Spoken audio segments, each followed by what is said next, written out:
Hello, ladies and gentlemen. It is your host with the biggest nose, JC Courtside, coming at y'all today on November 19th. And all I got to say is to start this one, the Pistons won again. Guys, I apologize for the lack of podcast yesterday. For all of my YouTube viewers, my podcast listeners, I apologize for the lack of a show yesterday. Canva was down as well as everything else. I guess Cloudflare got like DDoS or something. So I was unable to get a podcast up and ready for you guys. So I'm not going to really take that much blame for it, but I do apologize. Starting with today's episode, I wanted to go over the three most entertaining games from last night, starting with the Pistons. And then I came up with a new segment that I want to, that I'm very excited about. And I think that we'll be able to do this more often. It's called Take It Back. Thought of it last night. And I realized a lot of people who are on these sports channels or on podcasts and whatnot, they don't admit when they're wrong. And that's like one of the biggest issues with sports in general is people will say these outlandish takes.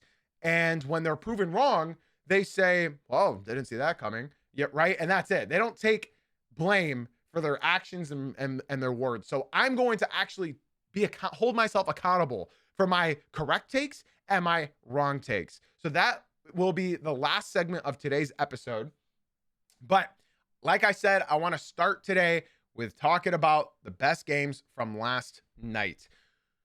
But before all that, guys, podcast listeners, be sure to leave a 5-star rating and review. And YouTube watchers, TikTok watchers, my live viewers, shout out to all of you guys who tune in to these live 9 a.m. Eastern, Monday through Friday. If you guys want to get on the action, like I said, Monday through Friday, 9 a.m. Eastern. Leave a like, subscribe, follow, all that jazz. All right, let's get this one started with the very first game of the night. I think the most entertaining game from last night. This was actually supposed to be the game that was on national television. This was supposed to be the game that was nationally televised.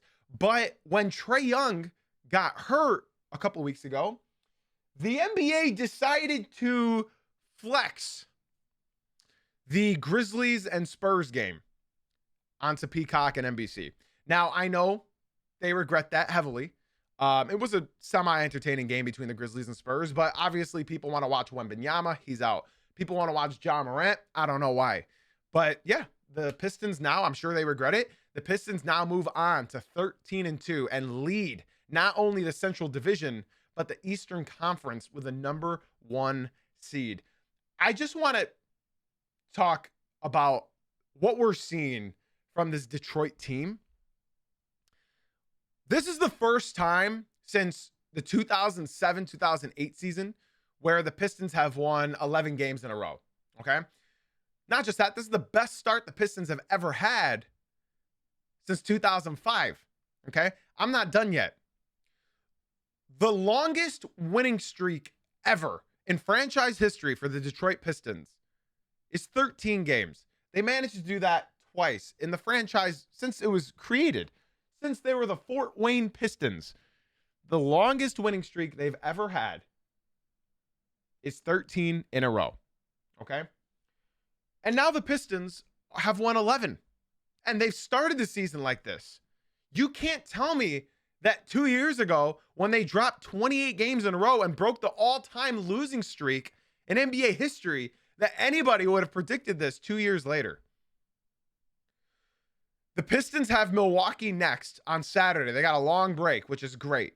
They just got Cade. They just got Asar back. And now they don't play until Saturday. And they're up against Milwaukee, who is without Giannis Antetokounmpo for now. So when you're looking at this team, it is very possible that they could end up winning 13 in a row, maybe even more. And this is all stemming from how deep this team is. I don't know if you guys are unsure of how the NBA works now, right? But with the way the NBA is today, is having a good star is great. Having 2 good stars is cool. But what wins games now is having a deep roster. You saw the Thunder, right? You saw the Celtics. You saw the Nuggets, right? And when you see this team, they're deep. For 2 games in a row, the Pistons were missing 7 players, right? They were going to their backup of their backups. They were. They had G Leaguers in, and now look at how deep the Pistons have finally found their needle in a haystack. The diamond in the rough in Dennis Jenkins. I cannot wait until they give him a guaranteed contract that's going to be absolutely huge, right? You know, I've said it again, and I'll say it. I see some people in the live crew are surprised that the Pistons are originally from Fort Wayne. Yes, they are. And dating back then, like I said, their longest winning streak ever is 13 games. They didn't manage to do that in Fort Wayne, but they started doing that in Detroit, back when they were in Pontiac more in particular. So the Pistons are just having every single starter right now in double digits. You had Duncan Robinson with 14, Isaiah Stewart with 13, Jalen Duren with 24, 8, 3, 2, and 1, 8 for 12 from the field. He had amazing finishes around the rim. Cade in his first game back after missing 3 games? 2 games? I want to say 2 games because it's been over a week since he played. He hasn't played in 8 days. He had 25 points, 10 assists, 6 rebounds. Unbelievable. And then you had Dennis Jenkins, who also started next to Cade with 14 points, 7 assists. This kid's incredible. I think every time this guy, Dennis Jenkins, has the ball in his hands, I'm not worried about what he does. He does it right. And you know what? I was worried that Fontecchio, when the Pistons did the sign and trade with Simone Fontecchio and Duncan Robinson, I was worried that Duncan Robinson wouldn't be able to replicate what Malik Beasley, what Tim Hardaway Jr. did. He's doing more than what they both did for the Pistons. He is good off the dribble. Malik Beasley and Tim Hardaway were not. And I feel like it's worked very well. Tim Hardaway was okay for the Pistons. He was thrusted into the starting role, and that's why he didn't thrive with the Pistons. Hey, he's doing very well in Denver. So I'm very happy for Tim Hardaway. Simone Fontecchio, his shot doesn't touch the rim. Now, last year with the Pistons, he couldn't touch the rim, but in a negative way. He couldn't even hit the rim. He couldn't hit the backboard. In fact, he did hit the backboard multiple times. This guy could not shoot for the Pistons last year. Now he's shooting over 40% from the three-point land with the Miami Heat. Good for him. Now, Malik Beasley's three-point shooting cannot be replicated. That was a career year that Malik Beasley had for the Pistons last year. I'm getting a little bit too off topic, but it was a one-off. Even if Malik Beasley returns, he's not going to be doing what he did, right? Duncan Robinson, how valuable he is on offense and defense, this guy knows what to do at all times. And most times when we have Malik Beasley or Tim Hardaway in, Cade couldn't trust them with the ball. If Cade gave him the ball, the three's going up or the three's not going up. Nothing else was happening. Duncan Robinson so many times will come off of a screen and pull it and he'll hit it. And guess what? If he's getting hounded at the three-point line, which he does, he puts the ball on the floor and goes up and gets a nice layup or an alley-oop to Duren every single time. The amount of attention that Duncan Robinson demands sort of has me thinking that this guy might need to be a full-time starter for the Detroit Pistons. In case you don't know, Jaden Ivey was now sent to the G League to start getting warmed up and start ramping up his production to get back into the game. And I think Jaden Ivey will be returning in here for the Pistons in about a week or two max. I think Jaden Ivey will start coming off the bench, but something that's concerning to me is with the way that Duncan Robinson is guarded on the perimeter, I don't know if Jaden Ivey will ever be able to have that reputation of being a prolific shooter like a Duncan Robinson does. Now, it's great to have another off-ball creator for Cade in Jaden Ivey, which Duncan doesn't really do, but that's what they have Asar Thompson for, right? And Asar Thompson didn't start last night because he was also ramping up production. He hasn't played in 4 games, but he came off the bench and he was rusty, but he still did his thing defensively. When they put Asar in the fourth quarter, Pistons somehow sealed the Hawks off and got the win. Asar Thompson needs to be on a defensive team. I think he should be defensive first team with how incredible he's been playing. Mind you, the Pistons are still missing Jaden Ivey, Tobias Harris, Karis LeVert, Bobby Klintman, which I don't care, and Marcus Sasser. It's going to be very interesting when Jaden Ivey steps onto the court with Cade Parker Cunningham for the first time since January 1st of 2025. It's going to be very, very, very interesting to see what the Pistons end up doing. Jaden Ivey needs to shoot above 40% again from three, like he did last year, like he was doing last year. People forget Jaden Ivey was shooting 43% from three on like 4 or 3 attempts a game. So with the Pistons, the defense is going to be there. When you have dogs like Javonte Green, Ron Holland, Paul Reed, Chaz Lanier off the bench, it's looking great. Their rookie is looking like a steal in the draft. Chaz Lanier came in and hit 3 threes immediately when he came onto the floor last night. And overall, I want to say the Pistons were up 19 and they choked that lead, but they never, ever gave up the lead this game. The Hawks brought it back to 1. Cade Parker Cunningham comes in, gets 2 ginormous buckets. Jalen Duren seals the game with 6 more free throws. The Pistons did their thing last night, and they're going to continue doing their thing because this isn't something that is just going to change overnight. People are saying that they need to wait for them to go up against a good team. My issue with that is, are the Pistons not supposed to beat the teams that they're supposed to beat? They're supposed to, right? Of the 12 wins, or sorry, of the 13 wins for the Detroit Pistons, 8 of them have been against guaranteed playoff and play-in teams.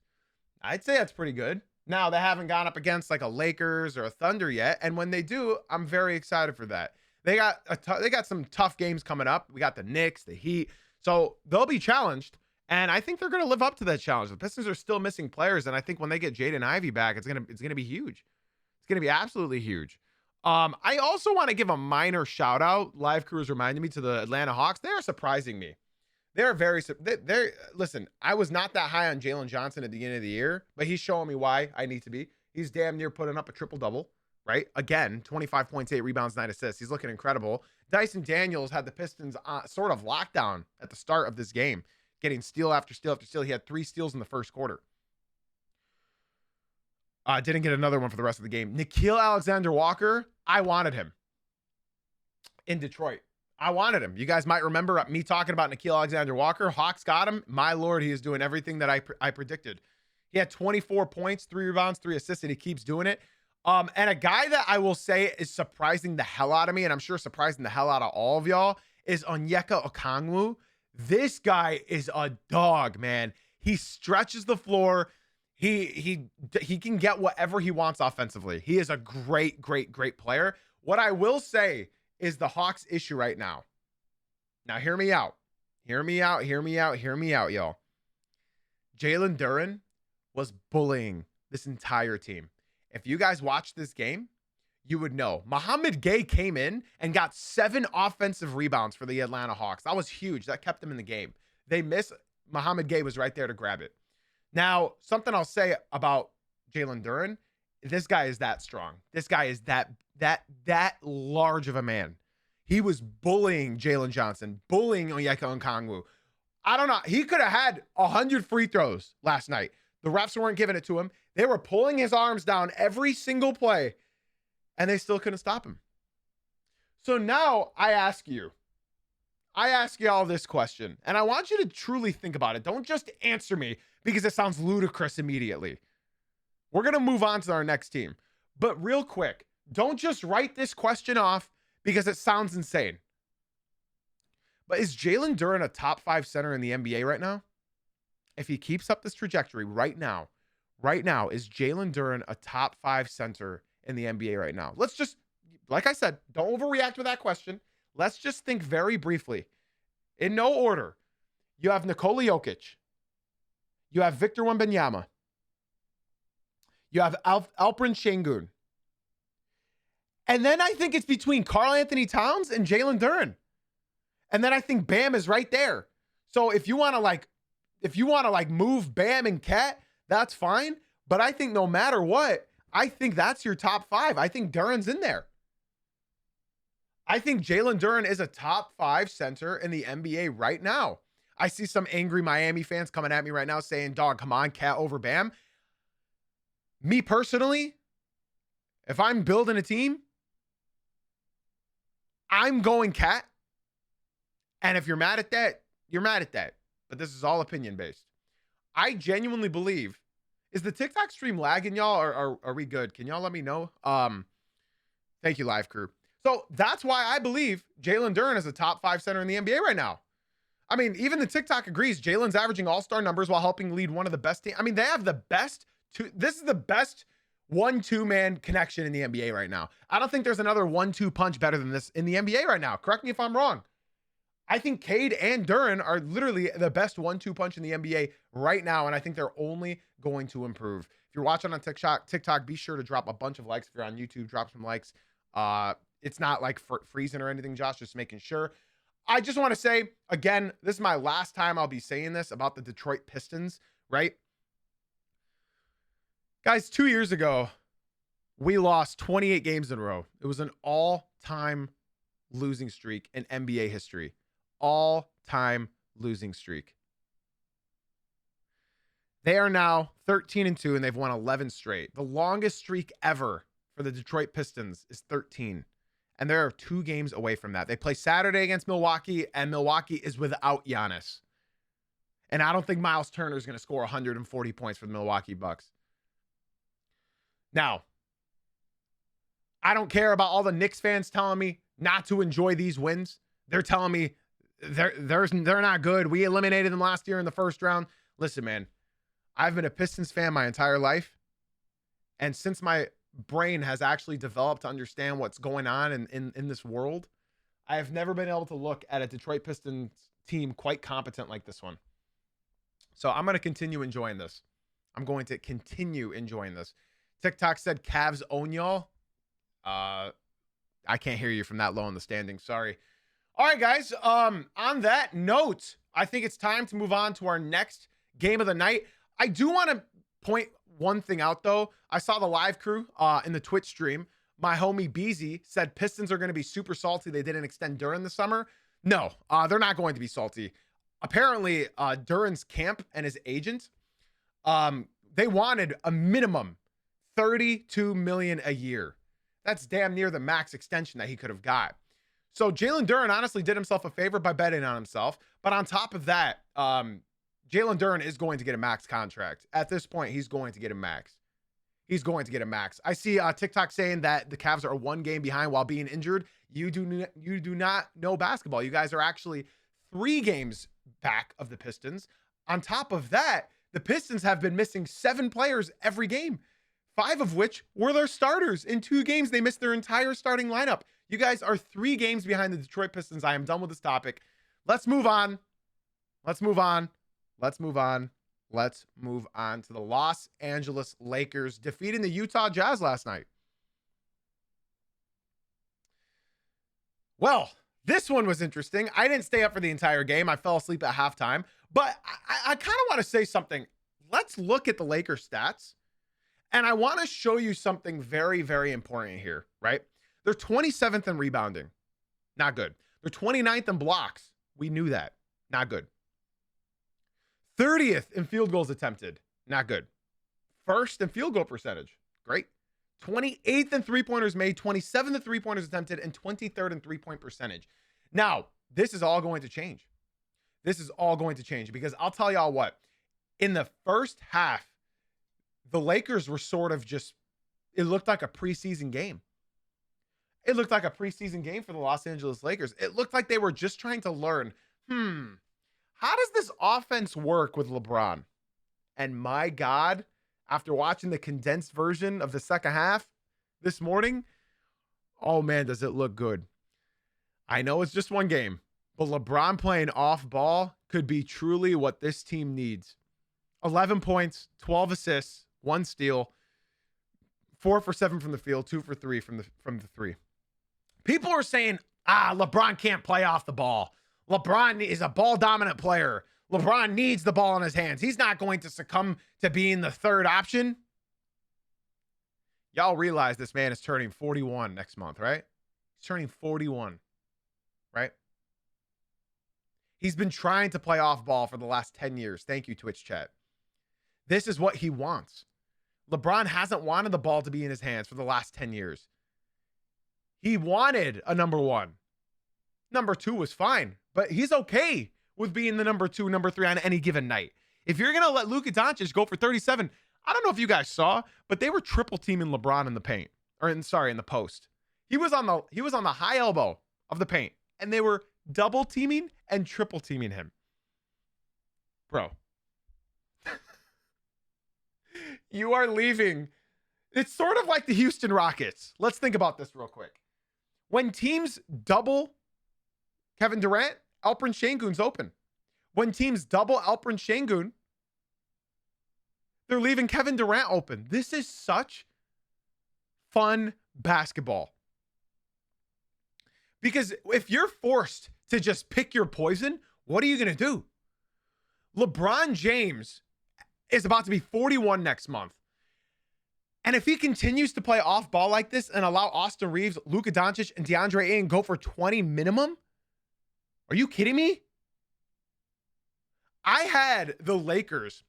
I think going into the summer, I think a lot of people were off the Lakers after they got killed in the playoffs, but they were missing so much. They didn't have much, right?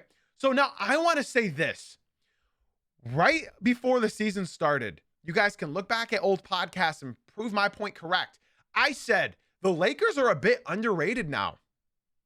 People were saying, what are you talking about? How are they underrated? Well, people just started writing them off. Guys, they have Luka Doncic, who just carried his team to the finals 2 years ago. They have LeBron James, who is arguably the greatest player in basketball history. I said arguably, nobody throw tomatoes at my house. And then you have DeAndre Ayton, who every team gave up on. This is happening right now where Austin Reeves is thriving in this second option role. Luka Doncic, high pick and roll. I'm just going to step back and pull it. Luka Doncic, pick and roll with LeBron. LeBron's just a decoy. We are living in an age where pick your poison seems to be like the best bet. Look at the Detroit Pistons. They double up on Cade every time he comes off a screen at the top of the key. Guess what? Cade dumps the ball down to Duren. He's just going to bully you in the paint. Probably going to poster your best defender. You double Duren in the paint, you just left Duncan Robinson open for a three. The way that the offense has now been for the NBA lately truly is a pick your poison type league. Because when you look at this team, do you see any minuses on the court? Pretty sure just the garbage time minutes from Dalton Connect, Bronny James, Adu Thero, and Maxi Kleba. Look at the plus minuses. LeBron +1, +14 Rui, +10, +10, +10, +12, +11. Jake LaRavia was a great signing, great pickup. Marcus Smart was a great signing, great pickup. They have dogs on the bench in a Gabe Vincent, in a Jackson Hayes, in a Marcus Smart, in a Jake LaRavia who's confident as hell. The Los Angeles Lakers truly are a threat to the West. They are a threat to the West. Now, my favorite to come out of the West are the Denver Nuggets. I think they are the best team in the West right now.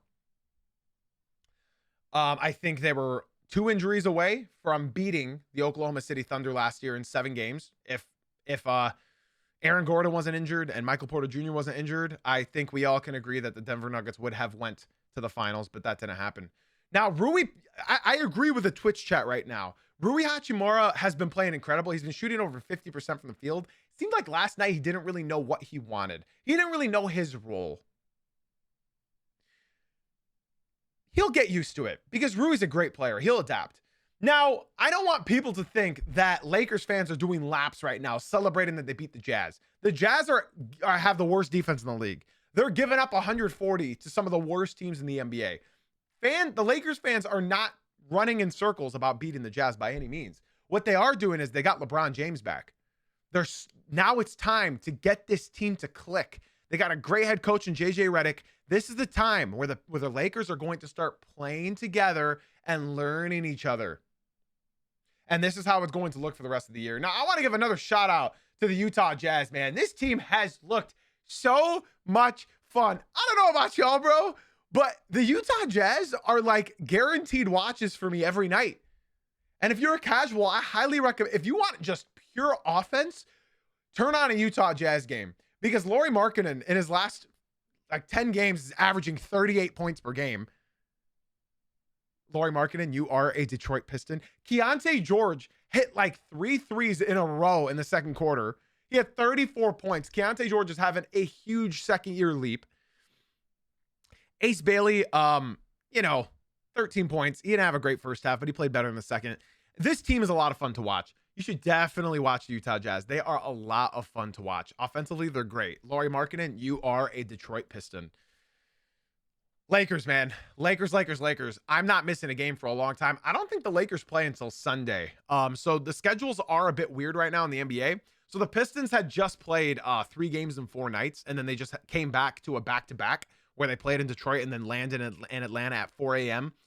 And now the Lakers also had 3 games in 4 nights. So the Pistons don't play until Saturday. The Lakers don't play until Sunday. That's kind of insane. Also, happy birthday to Jalen Duren. He turned 22 yesterday. 22. If you guys don't know anything about the NBA, go look up a picture of Jalen Duren. That man just turned 22. Let's move on to our third game of the night that I would like to just talk about, not dive into too deep, but I would like to talk about them because it was a great win for this team, right? So let's talk about the Orlando Magic defeating the Golden State Warriors, right? So when you look at this team, let's start with the Magic because they won. Let's start with them. I don't like starting with the losing team. I like starting with the winning team. So when you look at the Orlando Magic and what they've been doing ever since they lost Paolo, they're a new team. Now, I don't know if this team was just experimenting for the first 14 games. I don't know. Because their defense was horrible to start the season off. And now all of a sudden, their defense looks like we thought last year, right? They're looking good. And here's what I'll say about the Orlando Magic. I've been preaching this into the heavens. Paolo Banchero and Franz Wagner are not going to work. Stop using the comparison of Jason Tatum and Jaylen Brown. This is not going to work. All of a sudden, the Magic are coming alive because Paolo's hurt. Now, I hope Paolo, a speedy recovery. Look at how Desmond Bane is playing without Paolo. Look at how Franz Wagner is playing without Paolo. Look at Tristan da Silva. Look at Anthony Black.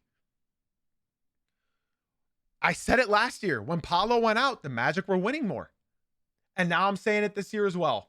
It is just absolutely unbelievable that people can tell me that Franz Wagner is not the best player on this basketball team. Yes, he was 7 for 17 because he was getting doubled and tripled every single time down the floor, but he trusted his other guys. Tristan da Silva, 15 points. Wendell Carter Jr., 17 points. Desmond Bane, 23 points. Did you guys know that the Orlando Magic are undefeated right now when Desmond Bane scores at least 20 points? This is how it's working.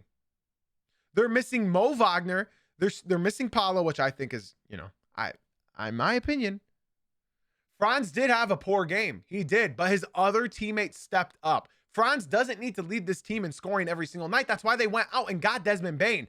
Listen, I hate the Orlando Magic. Part of the reason being is because I hate Paolo Banchero.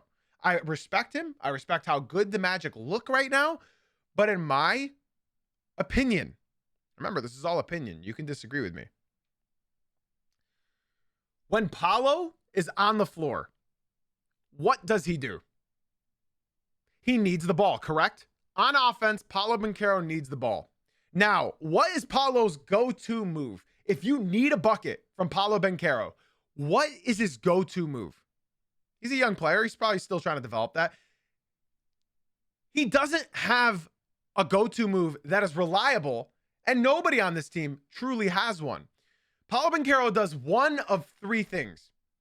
Let me tell you, I've watched hundreds of minutes of Orlando basketball this year. Paolo Banchero either takes a step back 3, barely touches the rim. Paolo Banchero either dribbles, tween, pulls up for a mid-range. He's got the lowest percentage in the NBA right now in mid-range shots. The lowest. Number 1 lowest percentage in mid-range shots for somebody that has attempted as many as he has. But guess where he's got an extremely high percentage? Under the basket. Top 10 in the league at finishes and attempts and points underneath the basket. He's automatic when he drives into the hoop. He's automatic. He's like 6'11", crazy wingspan. The issue with Paolo Banchero is, with what I just said, what can he do off the ball? Tell me. Paolo Banchero will sit in the corner the entire possession. He's not going to catch and shoot. If he catches it and shoots it, he's going to miss it. He's not catch and shoot. Okay, so now what? Let's say Desmond Bane and Franz Wagner have the ball up top. Let's just say one of them have the ball up top. Where is Paolo on the court? He's hiding in one of the corners. He's not providing anything to the offensive play because he's not a threat from deep, right? Paolo does not succumb to being in the dunker spot. So if Paolo Banchero is not a catch and shoot threat, if he's not going to be in the dunker spot to be a threat, you're telling me all he's good for is being a point forward who can't shoot, can't create his own shot, and can only drive into the hoop. That is why the Orlando Magic's offense has looked so stagnant in the half court. That is literally the main reason why they lack offensively. Desmond Bane is a catch and shoot player. He is a catch and shoot player. He's not able to catch and shoot because Paolo Banchero's got the ball up top and he's not looking to pass. Now all of a sudden, now that Desmond Bane is their primary ball handler alongside Jalen Suggs, Desmond Bane all of a sudden is scoring 20 a game minimum with 5 assists. The issue with the Orlando Magic is how can we play Franz, Bane, and Wagner at the same damn time, including Jalen Suggs? Now, I think this all could be fixed relatively quickly. This team needs a point guard. We all agree that, right? This team, out of all teams in the NBA, I think the Minnesota Timberwolves, the Houston Rockets, the Dallas Mavericks, but I think the Orlando Magic are right there. They need a point guard. Jalen Suggs is a fine player. 8 assists is great, but he's not looking to pass the ball like that. Tyus Jones has been an absolute dud for the Orlando Magic. This is just a rental. He's going to get shipped off before the trade deadline. I will almost bet my entire bank account that they will get rid of him. I've said it once, I've said it twice, and I think I have to say it a third time. Anthony Black's a great player. I think the Orlando Magic need to make a play for Trae Young. When I look at this roster up and down, I can't not think of a better team that Trae Young would go on. Trae Young sucks defensively. The Orlando Magic are prolific defensively. Now, the Atlanta Hawks are good defensively along the perimeter, but they have no interior defense. I think Trae Young, mixed in with Franz Wagner, mixed in with Paolo, mixed in with Bane, you want to talk to me about contenders? I think that right there is a contender. Now, I don't want to talk about what if that, what if this, what if that. Let's talk about what the Orlando Magic have right now. And it's ball movement. It is ball movement. Something that they don't have when Franz, Bane, and Paolo are all on the court at the same time. This is their issue. This is the Orlando Magic's fault.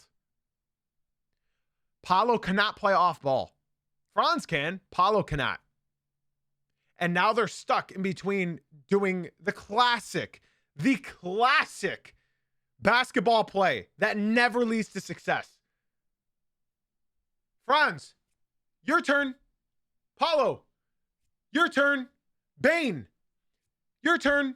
It doesn't work. It's never worked. It can't work.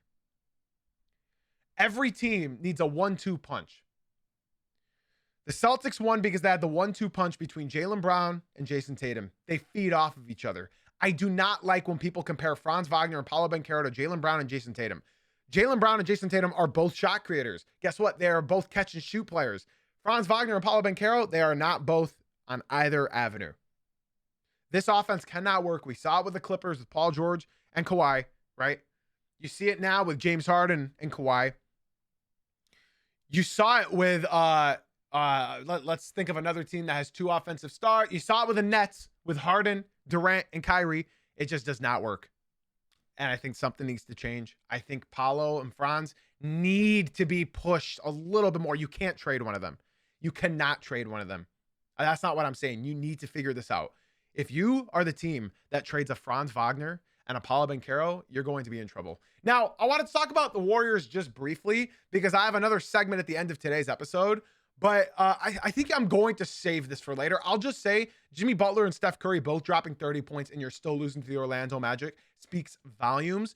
I said it a couple weeks ago. I have fully given up on Brandon Pods. Pajensky, I'm fully out. I am fully out on Pods. I can't stand it. I don't understand why Steve Kerr continues to push this kid. I do not like him. He is not good at basketball, and I think he is horrible for the Golden State Warriors. I think you need to see more Gary Payton. They need DeAnthony Melton back. I think you need more Will Richard. I know he's a rookie, but you need more from him than you are giving Pods. Pods is not a good. Maybe he can thrive elsewhere. It's sort of like a Josh Giddey, and not because they're both, well, a little bit because they're both white. Giddey needs the ball. He was not fit for Oklahoma. He was the piece they needed to trade for them to win. Now he's doing great in Chicago, right? You look at Pods, he needs a change in scenery. He is not what the Golden State Warriors are. Okay, I don't want to talk about the Warriors too much now because I have a segment later on in today's episode that we will be talking heavily about the Golden State Warriors. So guys, we are halfway through. We just broke down all the games that I think were the most entertaining from last night. It's time to move on to our next segment that I think a lot of sports podcasts and radio shows, I thought of it last night, so I'm not saying I came up with it. If somebody did it before me, then don't, I thought of it last night. I thought it was a great idea. Something that I think media lacks nowadays in the NBA and all American sports for that matter is accountability. If I say something, I'll own up to it if I was completely wrong about it, right? And I had a couple takes that I said at the beginning of this year that I think that I need to talk about because it's an elephant in the room at this point. I can't act like I foresaw every single detail, right? So let's go ahead and move on to our next segment called Take It Back. Before that, though, if you guys are new in the TikTok live crew, be sure to drop a follow, drop some likes. YouTube chat, be sure to drop some likes and some comments and subs. Twitch, keep being beautiful. You guys are the most handsome people on the planet. Twitch, I love y'all. And podcast listeners, be sure to leave a 5-star rating and review. Tyler, thanks for the big follow on TikTok. I appreciate all the follows from the live crew. Let's move on to our next segment called Take It Back. Take It Back. We are starting with the Los Angeles Clippers.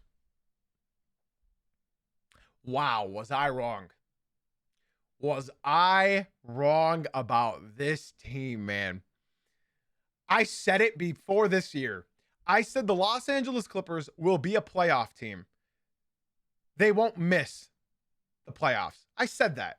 Now, I didn't say, and I remember vividly, word for word, I said I will never put money on the Los Angeles Clippers because they always let me down. If there's one team that always lets me down brutally, it's the Los Angeles Clippers. So I will never, ever, ever, ever put anything on this team because even back in the Lob City days, are you guys seeing this schedule right here?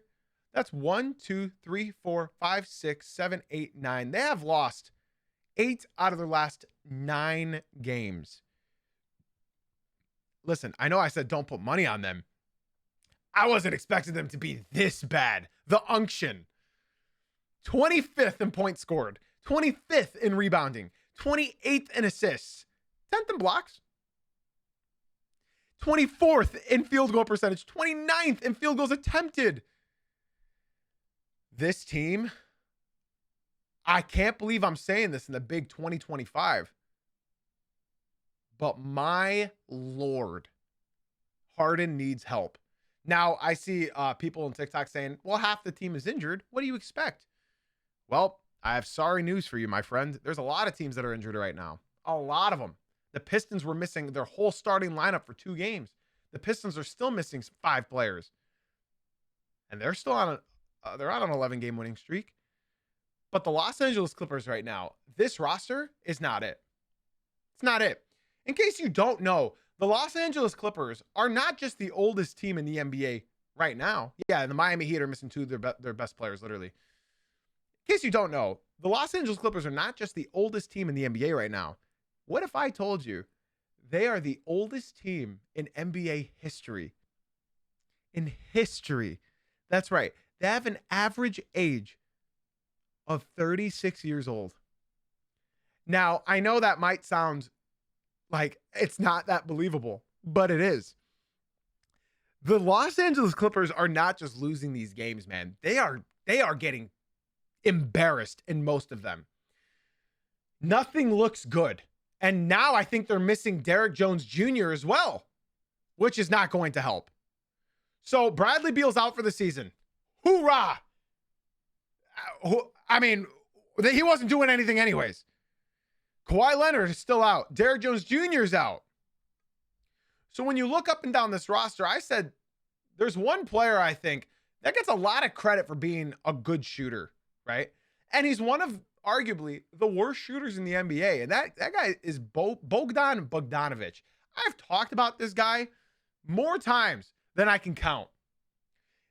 He was a career 40% three-point shooter just 2 years ago. Career 40%. That's a lot. For the last 2 seasons, Bogdan Bogdanovic has plummeted to sub 27% shooting from three-point land. He shot 1 for 6 in their last game. That is his average. That's pretty much his average. Bogdan Bogdanovic is fully, I don't know if he's got the, I don't know. I thought the additions of John Collins, Ivica, I thought this team would be it. I thought this team is it. They got John Collins. They got Bradley Beal. They obviously had Derrick Jones Jr. from last year. I thought this team is going to look good. I was so wrong. I apologize. I take it back. I did not think the Clippers would be this bad. They are 4-10, and I honestly don't know if they're going to make the play-in. Right now, if you look at the standings in the West, the Clippers right now are the 11th seed, so they would be out of the play-in. To miss the play-in in the West would be sort of insane, though, because that means you'd have to have the Jazz, Trailblazers, and the Suns all ahead of you. I don't know. Guys, this team traded Norman Powell to the Miami Heat to make room for Bradley Beal. Let that sink in. Norman Powell right now is arguably an all-star right now in the East. Norman Powell is doing it again. He is averaging 26 points per game. 26. I see TikTok chat telling me, bro doesn't understand how the second apron works. That I just explained to you the second apron. So this is why I don't really respond to many TikTok comments. If you guys want to actually talk with intellectual ball knowers, be sure to swing on into the Twitch stream. So once again, I'll say it because TikTok doesn't understand. They traded Norman Powell to make room for Bradley Beal. Now, when you look at that trade, you start to question it. They thought that was his best year. In fact, they were wrong. He's having his best year now on very efficient numbers with the Miami Heat. So when you look at this team up and down, they have no defense, right? They have no offense. I had Ivica Zubac as arguably a top 5 center in the NBA going into this year. Arguably. Wow, he's taken a step back. He's taken a major step back. And when you look at the Los Angeles Clippers, I don't know if I see the light at the end of the tunnel. I genuinely don't know if I see it. Yes, they get Kawhi back. In my opinion, the Clippers will make the play-in. I will give them that. I said there's no way they'll miss the playoffs, but at this point, I think there's no way that they'll miss the play-in. I can't see that happening. I cannot see you allowing the Utah Jazz and the Trailblazers, as well as the Suns, who keep surprising us, which I'll talk about later. I can't see it. I cannot see that happening. A major shout out again to everyone from the TikTok and YouTube going to the Twitch stream right now. I typically answer questions at the end of these episodes. So if you guys are enjoying, be sure to drop a like, follow wherever you're at. I appreciate y'all. I was not expecting this. They should make the play-in. There's no reason. I think having Kawhi Leonard can inject any team. And okay, it's time for a serious point, and then I'll move on from the Clippers. Do we have any Clipper fans in the building? Genuinely. Do you guys hate Kawhi Leonard? Obviously, you love him because he's your team. But do you guys hate Kawhi Leonard? Because I'll say, if Kawhi Leonard was on the Pistons for me, I would have to switch my fan base. And I've been a Pistons fan my entire life since I was born. I think Kawhi Leonard, as great as he is, you guys are paying him what 50 million, 55 a year to just not play not to play basketball games. And it's depressing. It's very, very depressing. I would hate to be a fan of Kawhi Leonard. I was obviously rooting for him in 2019 when he won with Toronto, but I can't. I would not be able to do it. The load management, yeah, he's a great player. And I understand why the live crew in the TikTok is saying it's a love-hate relationship. It's because when you look at Kawhi Leonard, there's one word I would use to describe Kawhi Leonard. Let me know if you guys have ever heard this before. I think Kawhi Leonard, his game looks very mechanical. It's not because he's a robot with no personality. His game literally looks like if you were to program a robot and just give them the ability to play basketball. He knows everything that he's doing. He does everything with good intention. His movements are always so clean. It's truly a love-hate relationship for me with Kawhi Leonard because the best ability, like the Twitch chat just said, is availability. Prime Kawhi, no matter how short that is, can hang with anybody in NBA history. I agree with you, Twitch chat. I agree. Now, I want to move on to our next topic under this segment, Take It Back. And I've been seeing this team name swirl around the chats, right? So you guys are going to be very happy. Take it back. Jay-Z, take it back. The Phoenix Suns. I was unfamiliar with your game, man. I was unfamiliar. I've been watching a lot of Suns games this year. I've been watching a lot of them. You know why? Because that dark black rain cloud that was just over Phoenix blocking the sun, it's gone. If you don't know what I'm referring to, it's Kevin Durant. Kevin Durant is one of the best pure scorers in NBA history. He's one of the best. No denying it. But with Durant comes that little black, dark rain cloud with him. It hasn't shadowed Houston just yet, but I assure y'all it will. Let's stay on the sunny side with Phoenix. The vibes of this team is so great. Watching this team, watching Dylan Brooks come in and just be a dog, watching Grayson Allen come in and be an animal. Grayson Allen, what a leap out of you, my boy. What a leap. They got no inside defense, sure, but perimeter defense, it's not bad. When you look at the rebounding, it needs some work, but when you look at their overall stats, they really are a middle of the pack team. I wish Jalen Green didn't get hurt in the first game that he came back. He had 29 points and looked incredible. I guess he got hurt in the second game. Jalen Green is so the vibe of this team. I'm excited. I'm excited. I'm really, really excited to see the Suns. You know, they're going to be paying Bradley Beal for the next 5 years, which sucks. That dude's a cancer to any team he's on now too. But I think the Phoenix Suns can make a move into the play-in. Why not? They have Devin Booker. He's one of the best scorers in the NBA right now, right? They have decent lob threats with Mark Williams and Nick Richards, mostly Mark Williams. He's healthy right now as well. And I think Colin Gillespie, Grayson Allen, Dylan Brooks, they are all doing their thing, man. And it's a sight to see. It's truly so much fun to watch this team. I promise, guys, if you have not watched the Phoenix Suns game, do me a favor and watch them. Because I said that they're a play-in team at bottom. Right now, they're a playoff team. Oh, I guess no. Right now, they're a play-in team. The way I see this panning out is I think those top six are locks if Wemby comes back relatively soon. I think those top six are locks. Not in the place of where they're at, but I think those teams making the six are locks with the Thunder, Nuggets, Rockets, Lakers, Spurs, Timberwolves. I could see one team coming out of the play-in and moving their way in place of the Spurs. And it could be the Warriors. Maybe they go on a crazy run. But we're talking about the Warriors up next. So I don't want to get ahead of myself. The Suns at bottom should be a play-in team. It wouldn't say, and hey, if they're a play-in or playoff team, that's great. That's great. They had y'all winning 35 games this year? That's great. That is great. Suns fans, don't be upset about this. You're playing with house money right now. This is amazing. Enjoy it and keep it going, man.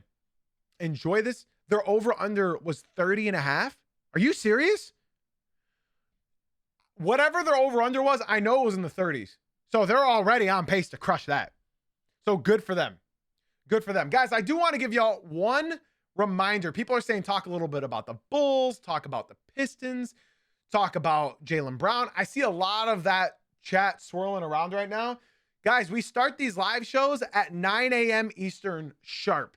So if you do want to tune into them, 9 a.m. Eastern sharp. So, follow the TikTok so that you guys understand. If you guys want to watch it back in case you missed it, click the link in my bio on TikTok. You'll see a podcast channel. It's called Jay-Z Courtside. If you think that I missed anything that I talked about, go sub to the YouTube, Jay-Z Courtside. All my podcasts will be posted there after we're live, okay? So if you think like talk Celtics, talk Jazz, talk Bulls, Pistons, whatever team, we probably talked about them. So if you want the full episodes, be sure to tune in live at 9 a.m. Eastern. Drop a follow so that you remember my name and face, and then go follow the YouTube channel, Jay-Z Courtside. All right, guys, our final topic on this final segment of today's episode. Take it back. The Golden State Warriors. This hurts me.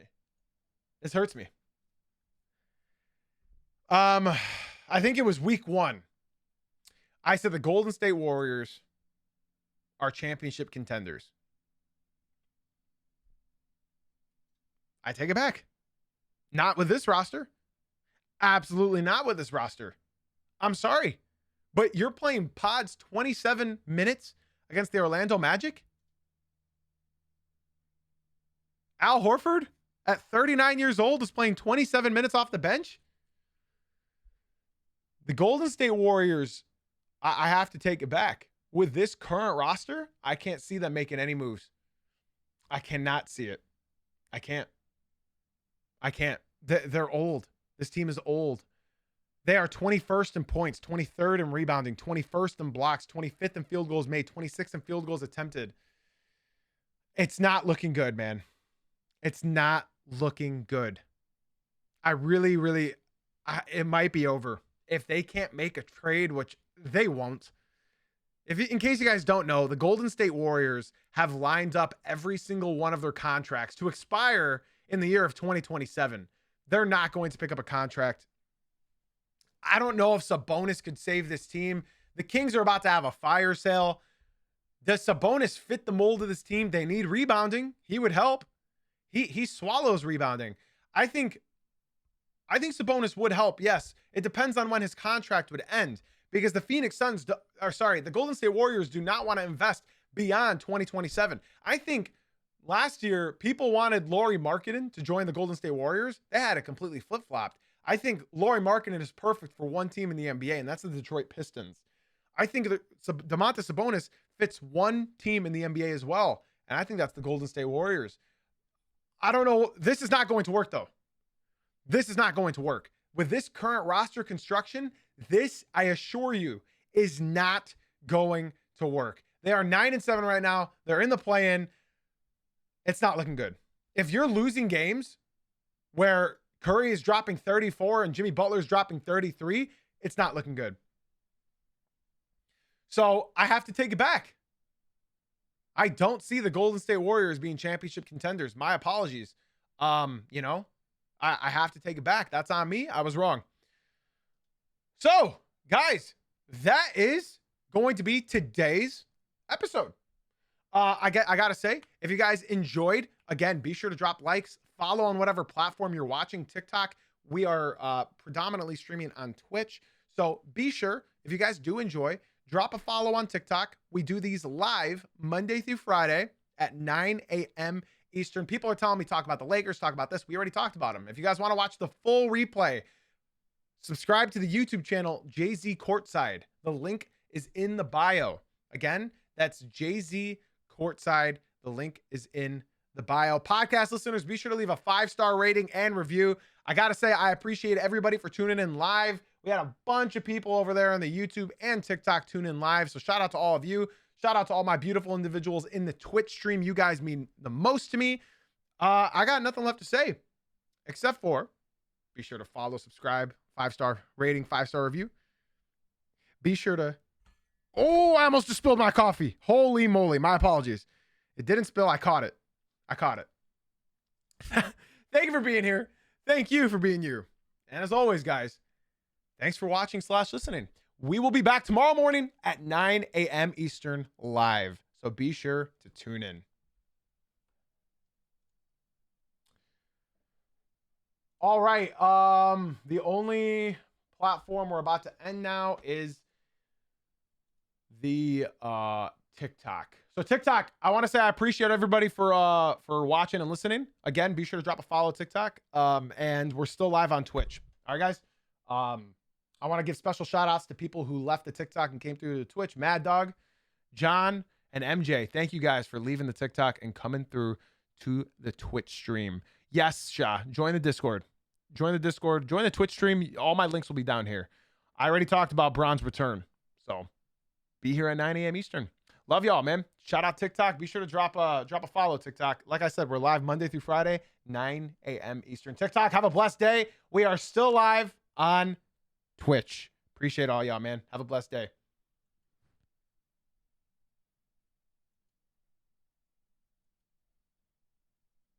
Wow, bro, this is working. I was doubting myself, Chet. I'm not gonna lie. I was doubting myself with this whole podcast shit. I was doubting myself. Reiner, I am not done working, Bubs. Go Schwip. I am not done working. Am I still recording?